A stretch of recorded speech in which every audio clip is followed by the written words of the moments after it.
Assalamualaikum warahmatullahi wabarakatuh. Jadi bersama saya lagi, Bro Wan, di dalam CFS Connect punya podcast. Jadi hari ni kita didatangi dengan seorang, mungkin kita boleh panggil orang kata seorang tetamu yang agak istimewa lah, yang berkenaan dengan penyakit. So apa podcast daripada hari ni kan? So mungkin sister boleh kenalkan diri?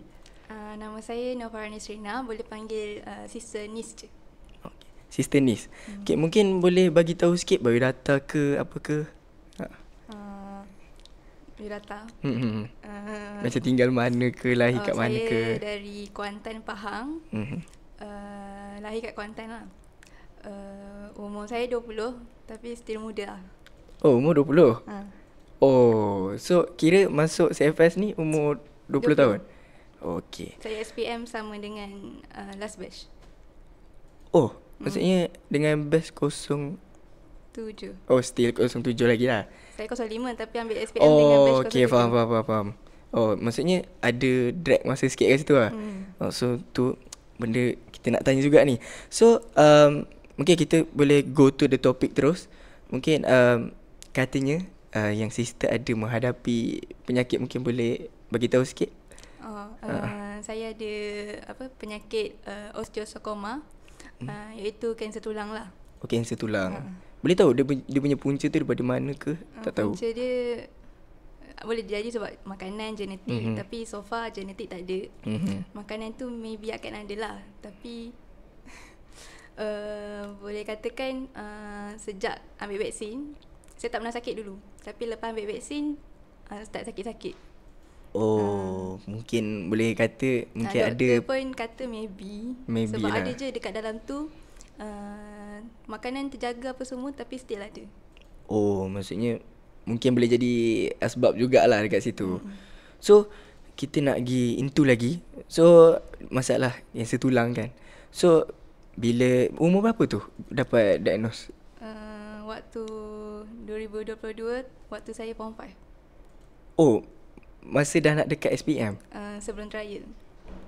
Wow. So masa tu dah tengah form 5 lah. So macam bila tu dapat tahu ke ada simptom-simptom apa-apa ke waktu tu? Tak perasan pun simptom-simptom tu. Tapi adalah join mental desa sekolah adik, wakil parent lah. Lepas tu elok je lari-lari. Macam maybe tak warm up. Balik tu memang esok pagi bangun tidur rasa kaki tak boleh nak bergerak. Oh, maksudnya macam tak boleh, memang totally tak boleh nak bergerak terus, tak boleh nak angkat. Oh. Time tu kebetulan macam memang penat. So macam bila adik kejut nak pergi sekolah kan, macam tak apalah, nak cuti lah hari ni. Cuti lah, tidur balik. Bangun-bangun ni lepas dalam pukul 8 lebih macam tu kot. Try lah bangun balik macam macam kenapa macam tak boleh gerak kan. Lepas tu try bangun juga. Try bangun, dia sakit lah tapi paksa diri. Sampai bila dah berdiri tu paksa jalan, jalan tu macam terenjut-renjut. Macam ada apa, kebas ke macam mana ke? Lebih kurang macam tu lah. Oh, so rasanya kat kaki je, badan semua okey? Kat kaki je. So macam fikir, maybe sebab tak warm up semalam kot. Oh, so lepas pada tu, daripada masa tu family ada kat rumah?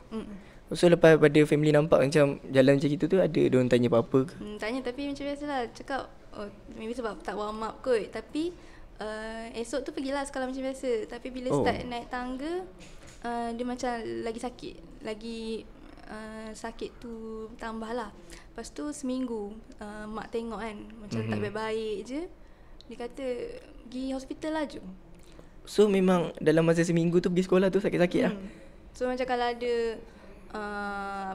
pergerakan jauh memang lambat sikit lah sampai kat tempat. So macam kat sekolah tu ada kawan-kawan tolong tatih kan ke apa ke? Tak ada, terus tak? Macam tu. Masa tu boleh lah. boleh jalan lagi tapi cuma macam dia laju, cuma bila kita jalan saya suka paksa. So bila paksa tu sakit-sakit je. So malas nak layan lah sakitnya tu. Tapi ada je pernah macam kawan tolong pergi ambil sana sini.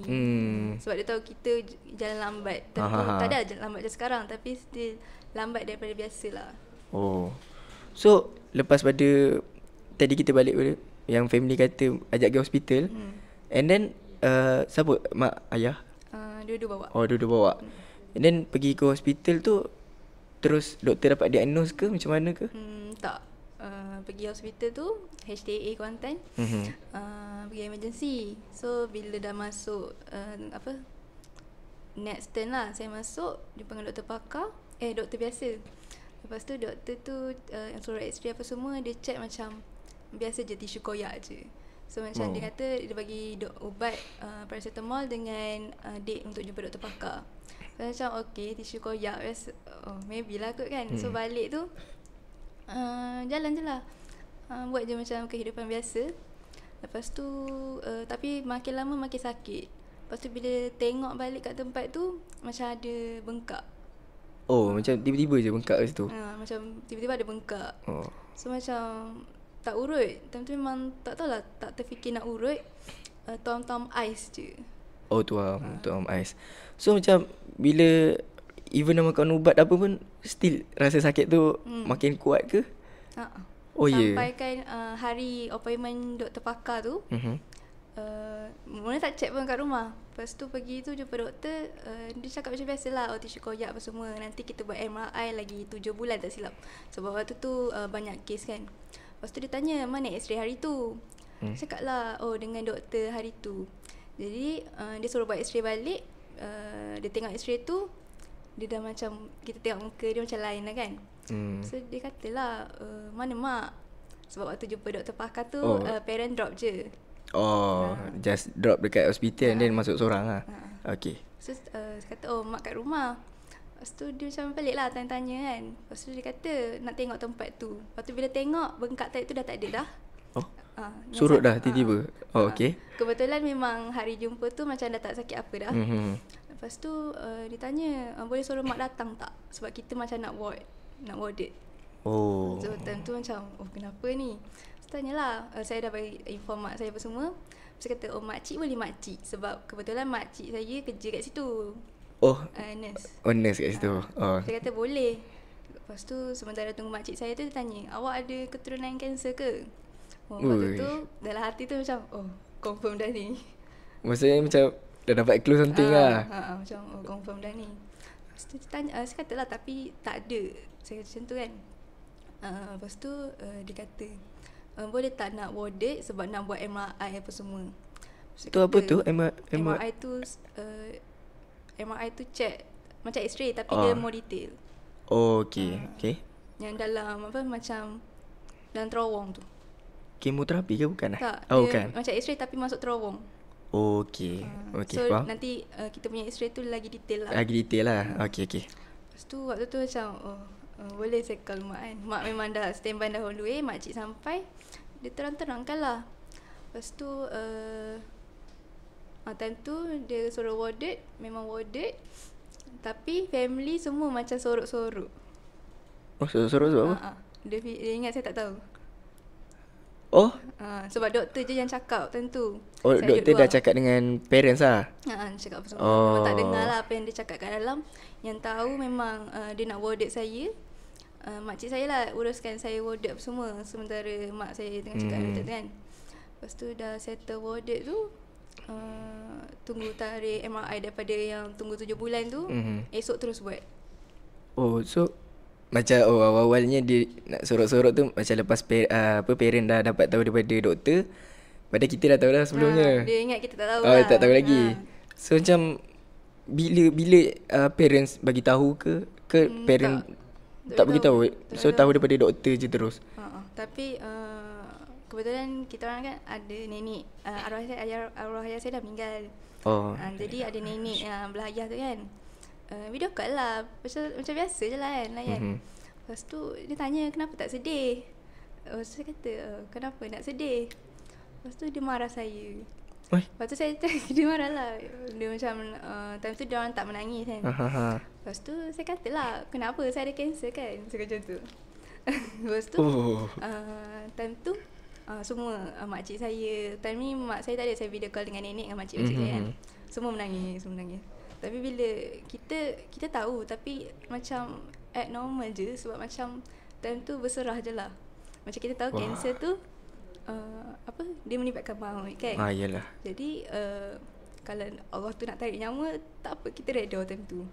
Tapi so macam kita gelak-gelak macam biasa, tapi bila tengok family kita menangis apa semua kan, jadi kita rasa something tau. Yelah, kita confirm akan dapat macam environment sebab tu lah tiba-tiba kan. So macam mana bila first time dapat tahu daripada doktor tadi kata kan, bila doktor bagi tahu yang sister ada cancer tu, what benda pertama yang datang kat kepala sister masa tu? Yang pertama benda pertama sekali yang macam bila doktor bagi tahu tu, macam apa yang terlintas kat kepala time tu? matilah. Oh ya. Sebab mungkin sebab memang banyak yang kalau kanser memang melibatkan maut kan. So macam mana mungkin lepas berapa minggu kat ward? Yang mana? Yang kata kena tahan ward tadi, ke dia terus boleh balik rumah je? Start daripada kena tahan ward tu, memang tak pergi sekolah, tak balik rumah langsung. Duduk mana? Ward tu lah. Daripada ward tu dah buat MRI esok tu kan. Tunggu tak silap saya 3 ke 4 hari, kita orang transfer pergi HKL. Sebab pakar tak ada hospital Kuala Lumpur. Pakar tulang tak ada kat situ. And diorang pun ada kes macam ni juga. Dia cerita lah yang dulu orang tu tak sempat nak buat apa semua. So sekarang doktor tu macam dah aware lah. So dia terus transfer pergi KL. Adalah kawan-kawan cikgu-cikgu melawat sebelum pergi KL tu kan. Walaupun kawan-kawan cikgu-cikgu tu semua dekat Kuantan. Sebelum pergi HKL, diorang melawat dekat sini. Okay, adalah kawan-kawan yang free datang semua. Lepas tu waktu tu satu je lah ingat, ada ustazah saya cakap jangan tinggal solat, tu je. Lepas tu diorang bagi support lah. Lepas tu pergi HKL tu jumpalah dengan doktor kat sana. So dia cakap lah nak buat prosedur apa semua, nak buat biopsi time tu. Lepas tu dia cakap, dia tunjuk dah apa plan dia untuk saya waktu tu. Dia sebenarnya plan dia nak potong terus kaki tu. So macam bila dengar itu lepas dengar tu macam mana tu? Potong tu baru rasa macam terkejut gila. So macam yang tahu nak mati tadi macam berserak dia kan. Macam nak potong ni macam fikir juga sebab dia macam kita masih hidup tapi dalam kita rasa dia saya aktif dulu. Sukan. Tak ada juga, tapi banyak komitmen lah kat sekolah. Okay, faham. So memang banyak mulakan pergerakan lah. So macam apa perasaan time kawan-kawan lawat, ustazah ada lawat juga tadi So apa perasaan time tu? Bila diorang lawat kan, kita happy kan. Tapi bila tak ada diorang kat ward kan, sunyi kan. Sunyi. Nangis jugalah. Time tu menangis jugalah. Sebab apa tu? Sebab bila macam kenangan kenangan lah selama hidup je. Macam tu lah. So macam rindu nak pergi sekolah balik lah. So macam bila dah ditahan ward tu, ditahan dekat hospital tu berapa lama? Yang sebelum transfer ni 3 ke 4 hari. Lepas tu transfer pergi KL naik ambulans. Lepas tu sampai kat sana, dia bagi, tak silap saya dia buat ni bagi appointment untuk jumpa balik. Jadi kita orang balik ke rumah. Sebelum saya buat biopsi, saya kena tahan. Biopsi tu ambil sampel daging. Sempatlah pergi sekolah dulu. Dengan naik wheelchair, parent tolak, kawan-kawan semua datang tu. So apa soalan time tu? Bila kawan-kawan pun tolong lah. Sedih lah waktu tu. Macam datang waktu tu nak hantar surat tak silap. Lepas tu waktu tu sampai cikgu semua peluk-peluk menangis. Kita tengah happy kan, tiba-tiba sedih jugalah. Ya, tak boleh nak tahan lah. Kalau orang dah nangis ni, kita susah sikit nak tahan kan.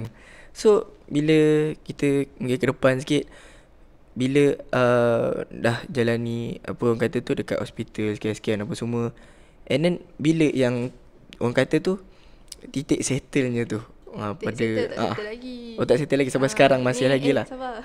Okay. Ni kan dah pergi sekolah semua kan. Pergi sana untuk buat biopsi. Doktor adalah bagi tahu plan-plan dia nak potong apa semua. Lepas tu biopsi nak ambil sampel daging. Dia kata solat duduk, jangan guna kaki dah. Okay, faham. Tapi saya biasalah guna je kaki tu. Lepas tu bila dah biopsi, Dia ambil sampel daging tu, dia tanya nak bius separuh ke nak penuh. Saya cakap lah separuh je lah. Lepas tu bius. Okay. buat bius. Sebab dia macam operation jugalah. Faham. Lepas tu dah bius tu dah masuk dalam operation. Lepas dah ambil sampel daging tu, dia balut lah kaki kan. Time tu terus macam tak boleh jalan dah. Oh, Lepas maksudnya memang operation, dah boleh je kot, tapi saya tak try lah.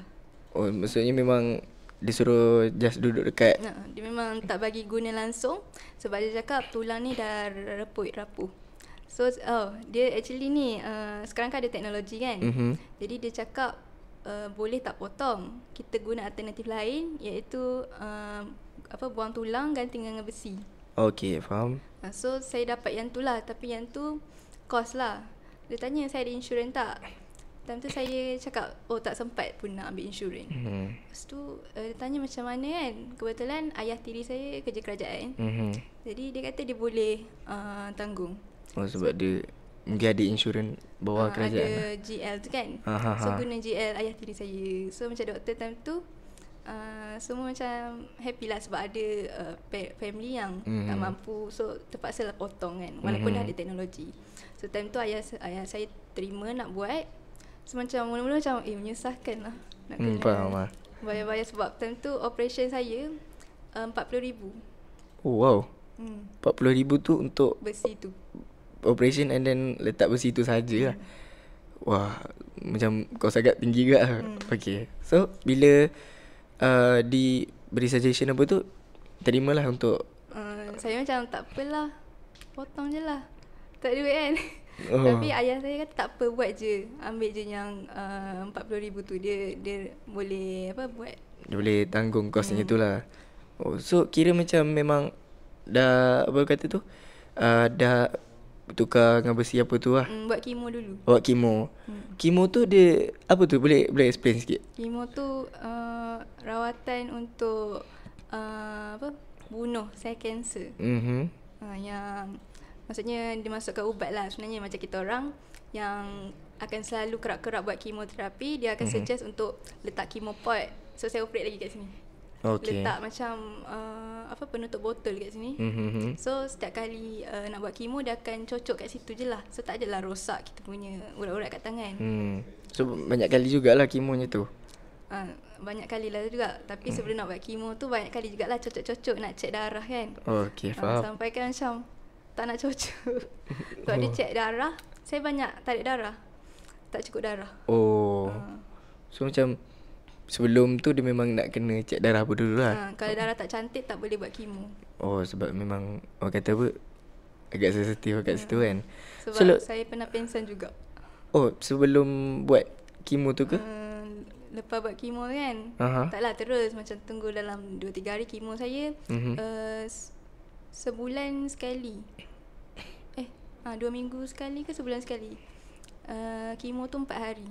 So bila balik rumah, dalam hari lepas balik tu, dalam hari keempat, hari kelima, kalau tak cukup darah memang pengsan. Pengsan memang totally collapse terus?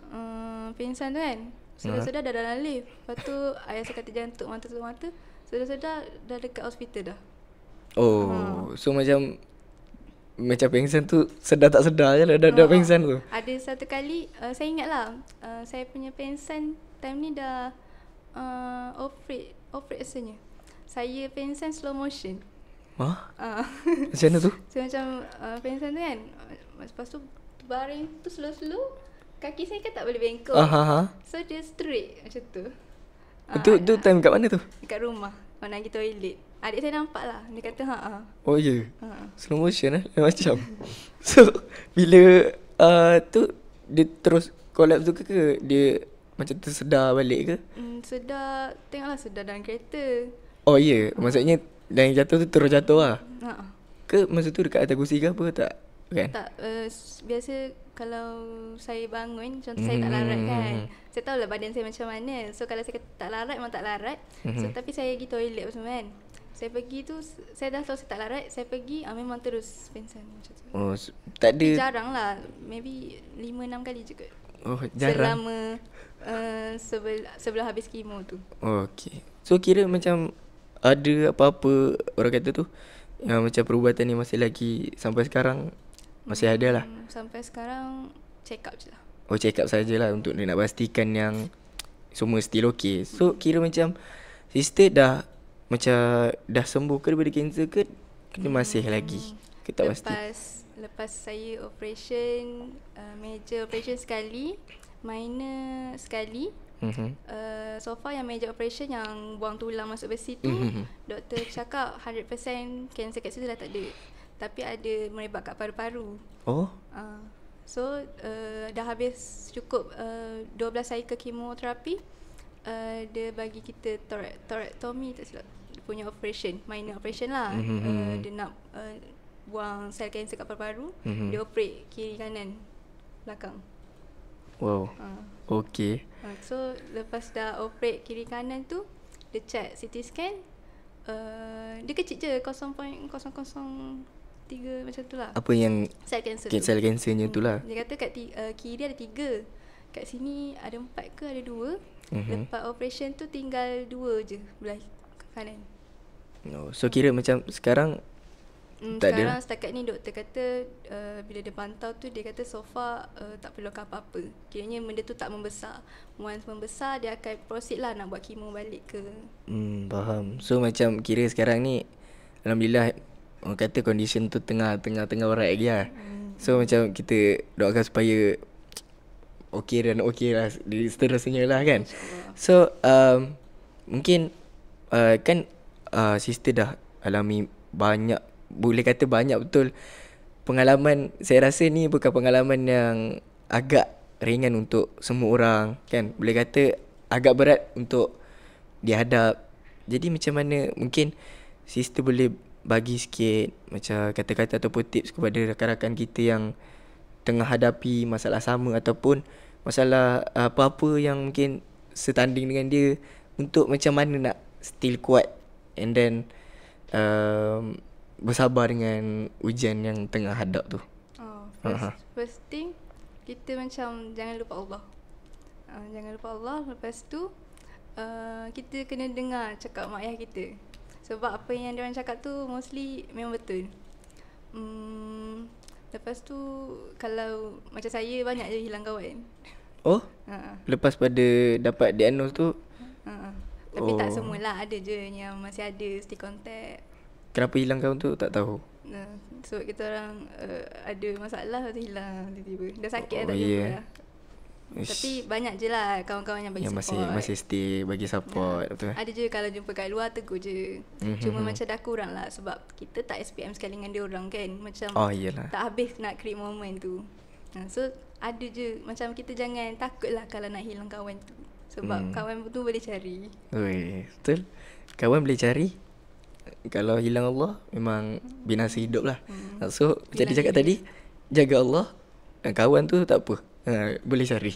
So mungkin untuk apa orang kata tu, tips dia mungkin nak sabar tu, kita kena jangan lupa Allah, dengar cakap ibu apa. And then yang kawan tu, kalau ada nak kawan tu kita appreciate, dan kalau nak pergi tu biarkan pergilah.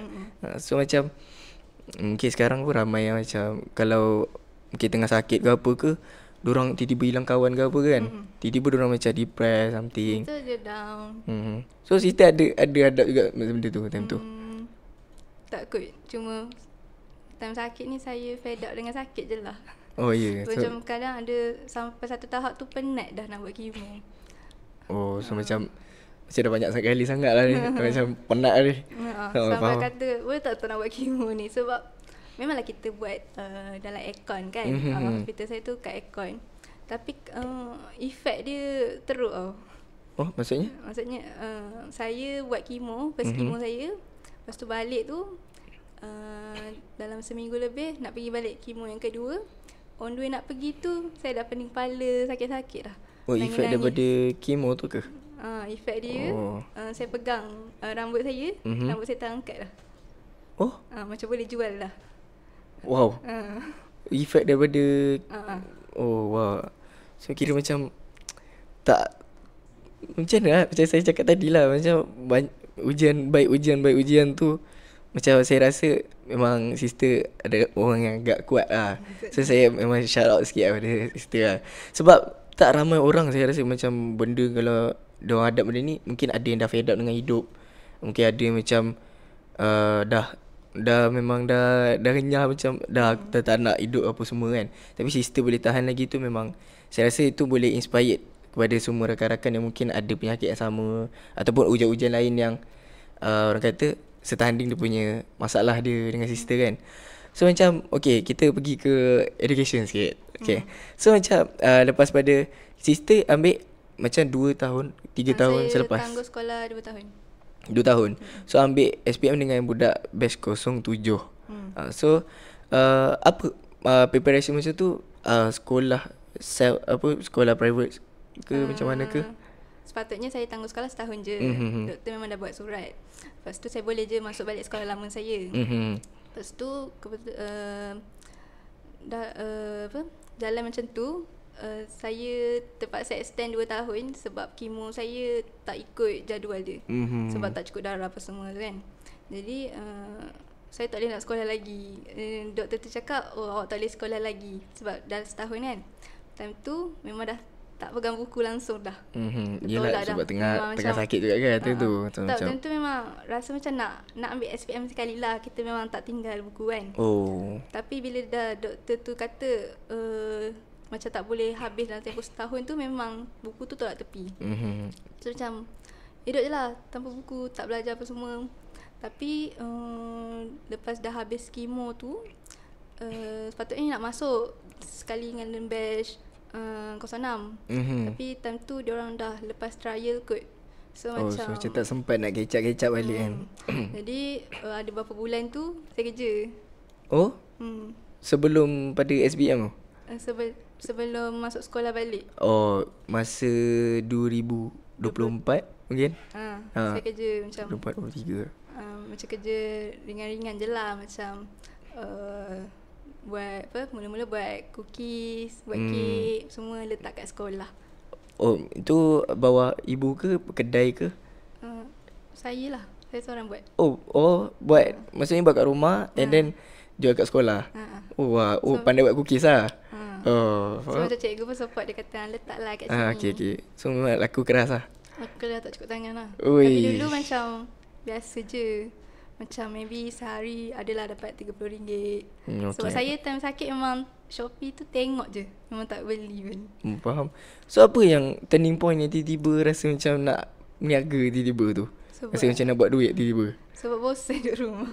Bosan maksudnya tiba-tiba rasa macam memang selama ni kan kita tak boleh nak berjalan sangat, nak bergerak kan, nak pergi mana-mana kena ada wheelchair, kena ada mak teman. Mak pula memang tak bagi kita keluar sendiri walaupun ada wheelchair kan.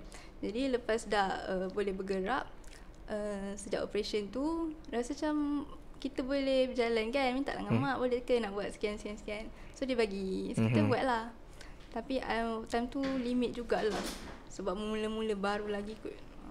So memang tiba-tiba ada inisiatif pula nak apa kata tu, macam jana income masa tu kan. Saya jani buat income juga time sakit, online. Time sakit? Masa tu tengah dekat hospital ke apa? Kalau cuti-cuti kat rumah, masa kat rumah lagi lah. Ambil order kan, ada jadi ejen tak silap, ejen lead mate. Ada satu lead mate ni jadi ejen. Ambil order banyak jugalah tentu. Lepas tu mak lah yang post. Ini pun saya beli dengan duit itulah. Maksud macam apa kata, self reward lah lebih kurang.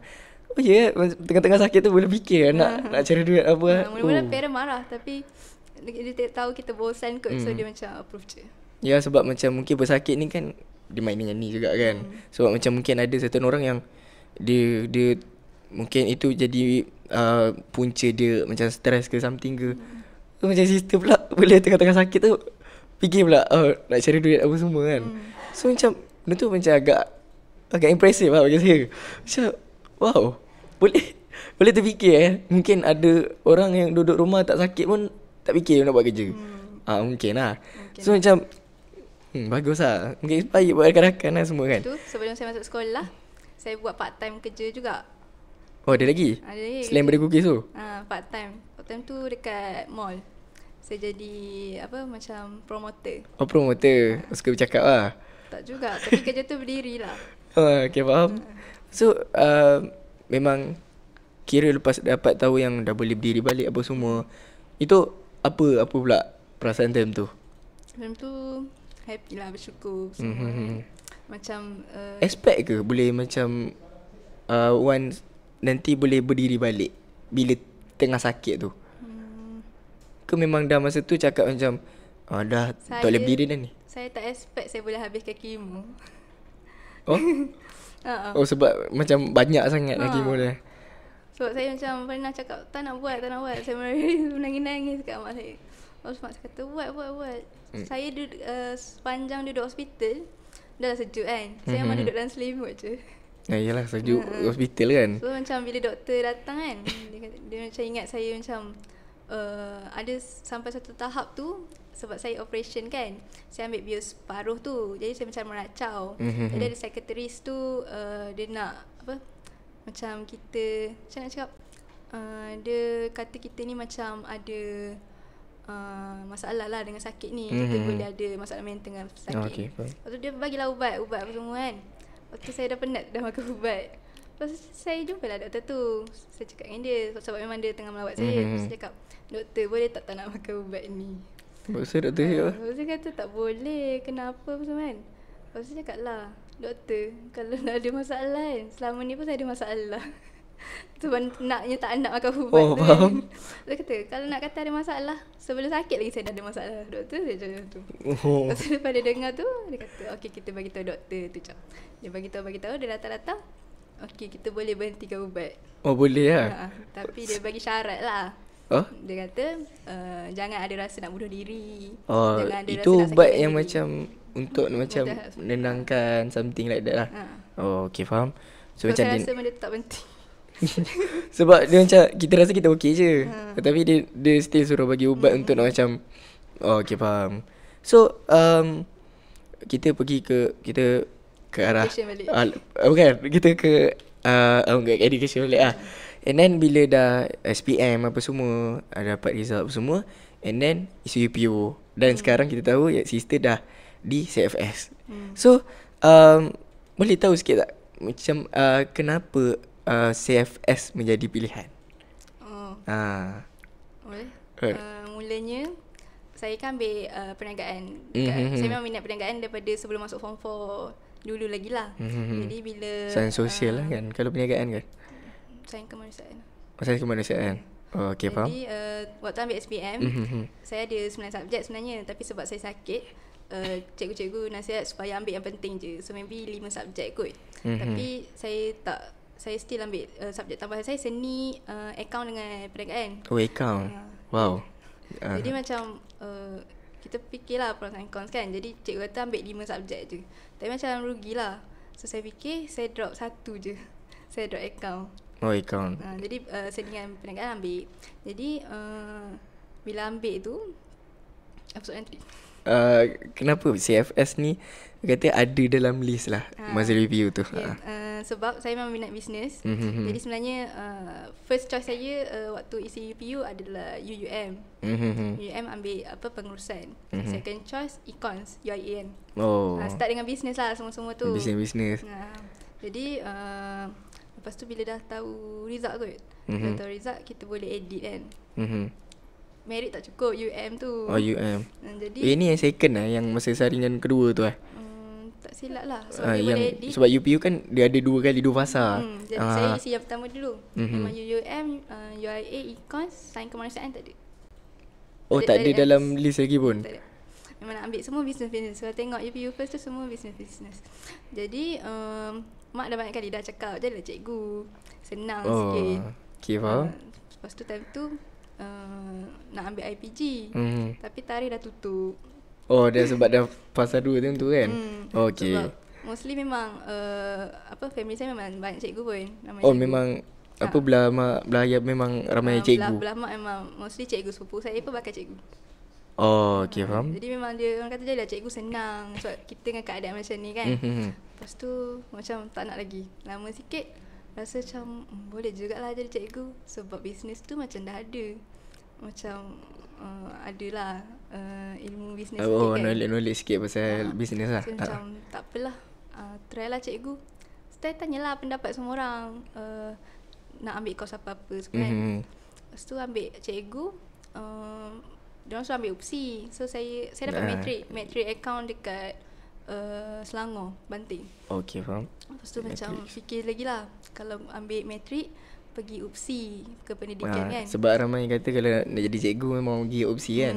Tapi sebenarnya dekat, kalau kita kat UIA sekarang pun boleh je kan ambil ijazah pendidikan kan. Saya buat research. Saya buat research. Lepas tu cikgu saya pun cakap macam, oh awak ni positif, cuba try ambil psikologi. Tu yang jumpa human science tu. Tu je, cari human science. So letak UPU tukar, asasi sains kemanusiaan UIM first choice. First choice. Dan alhamdulillah dapat lah sekarang. Dapat first choice. So apa rasa bila orang kata dah sebulan nak, hampir sebulan, sebulan, dah 3 bulan. Nak 3 bulan dah ni dekat dalam HS, macam mana okey? So far alhamdulillah okey lah. Orang kata mas in lah dengan diri tu. In lah, cuma adalah subjek macam kadang faham kadang tak. Okay, faham. Biasalah. Tak, kalau faham semua benda tu memang bukan manusia lah, robot lah tu. So macam bila first time masuk ke dalam CFS IUM, so apa sister mungkin terlintas kat kepala sister ke bila, bukan first time lah, first week bila dekat dalam CFS, rasa macam apa ada kat CFS ni, special dia ke apa ke? Special dia membawa Islamik lah. Islamic value lah. Memang tengok saya suka ni selawat burdah apa? Oh ya Rabbi bil. Macam semua tenang je dulu. So sebab environment sini pun memang orang kata boleh kata dijagalah. Sebab macam sister and brother pun kita ada halal gap lah kita panggil. Halal gap apa semua. And then environment kat sini pun memang orang kata memang bukan agak lah, memang Islamik lah, diterapkan apa semua kan. So macam masa sister buat research apa tu semua, memang tengok UIA ke tengok course tu sebenarnya awalnya? Tengok UIA dan course sebab kawan saya pun UIA juga. So dia cerita lah pasal UIA ni. So macam interesting lah, masa terus ambil je. Kawan apa dia SS juga bukan? Tak, dia English Communication. So English Communication. Yelah asasi kan. So mungkin saya boleh tanya sikit apa next plan ke apa ke? Dekat degree ke? Next plan saya, sebab saya nak ambil HS kan. Sebab saya nak ambil degree and education dia je. Tapi bila dah ada briefing pasal HS kan, macam nak try jugalah ambil degree in psychology, major kita kan. Tapi tu kena tengok SEM 3 lah. Yelah. Kita belajar nanti macam mana. Sebab boleh kata degree psikologi pun tinggi juga dia punya merit macam tinggi. Lepas tu kena interview lagi apa semua. Tapi kan. Macam best lah. Macam bersaing macam tu. Suka bersaing lah. Memang jiwa perniagaan tu betul lah tu. Jenis suka bersaing. So mungkin saya rasa pun kita dah kat hujung rancangan saya Basket podcast hari ni. So apa mungkin kata-kata daripada sister kepada rakan-rakan yang mungkin kata-kata yang pasal in education lah. Kata-kata untuk rakan-rakan yang mungkin tengah ada alami, kita tak kisahlah masalah fizikal ataupun masalah mental, untuk diorang keep bersabar and then move forward untuk education ni sendiri. Okay, first kita waktu sihat dulu kan, saya sendiri pun adalah rasa malas nak study tu kan. Tapi bila tengok environment orang lain yang keadaan dia macam tu, dia boleh, saya sekarang rasa malu. Walaupun saya sendiri sekarang pun macam tak boleh kan, tapi bila tengok orang lain, dia boleh buat. Jadi korang kena teruskanlah perjalanan korang. Jangan pandang belakang. Macam saya sendiri pun time SPM tu pun kecewa jugalah dengan result saya. Tapi alhamdulillah so far okey je. So macam dia tak sampai expectation tapi okey lah. 1 B plus tu BM. Yang lain A semua? Alhamdulillah A lah. Okey lah tu. Tapi buat Richard 100 tu. Richard. Tapi stay juga. Berubah. Okay, faham. Berubah. Berubah. Maksudnya straight A lah. Apa kita okey? Okey lah tu kan. Macam tak okey lah sebab tiba-tiba BM B+. Tapi lepas recheck balik, betul lah. Dapat lah, Alhamdulillah. So, kira macam sister one of pelajar yang straight A jugalah. Okay. Macam Tapi saya, sakit ni macam ujian, macam dia nak bagi kita apa, peluang. Sebab dulu saya kat sekolah selalu main-main apa semua kan. Tapi lepas sakit tu baru macam satu-satu rezeki Allah tu nak tunjuk. So macam saya tak anggap sakit ni macam ujian yang berat pun. Cuma yelah, dalam sakit-sakit tu ada juga kita penat semua kan. Tapi saya tak salahkan lah sakit tu datang. So kira apa yang saya dapat daripada sister ni mungkin how dia berfikir dengan takdir yang Allah dah tentukan kan. Which is macam contoh dia ambil sakit tu kan. Mungkin sister anggap mungkin ada orang lain anggap yang memang semua benda yang berlaku kat dunia ni semua ujian. Tapi dia sama ada boleh jadi ujian tu, boleh jadi azab ataupun boleh jadi nikmat untuk kita. Which is kalau saya tengok daripada kacamata sister ni sendiri, bila dia kata yang sakit dia tu as a orang kata tu asbab untuk sister, mungkin Allah nak bagi sister macam peluang ataupun masa lebih sikit untuk study sekian-sekian apa semua kan. So bila kita nampak di kacamata yang positif, secara tak langsung ujian tu menjadi nikmat untuk kita.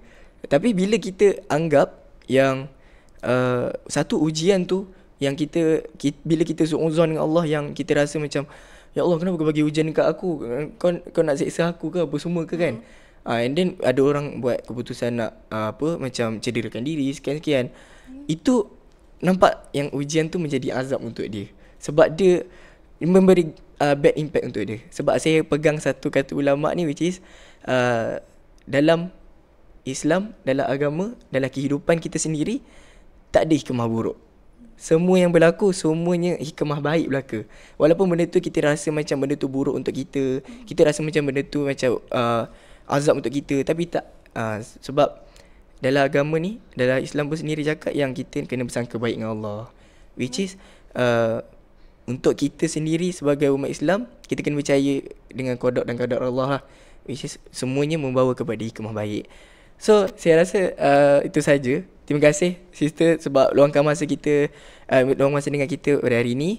And then perkongsian yang saya rasa agak baik untuk semua rakan-rakan semua kan. Tak kisahlah di peringkat umur apa pun, sebab di peringkat umur apa pun semuanya ada ujian masing-masing, betul tak? So saya rasa itu saja konten kita pada kali ini. Jangan lupa untuk still stay tune dengan CFS Connect. Apa pun konten ke apa semua ke, jangan lupa like, comment, share and subscribe and follow. Dan kita jumpa lagi di episod yang akan datang. Bye bye.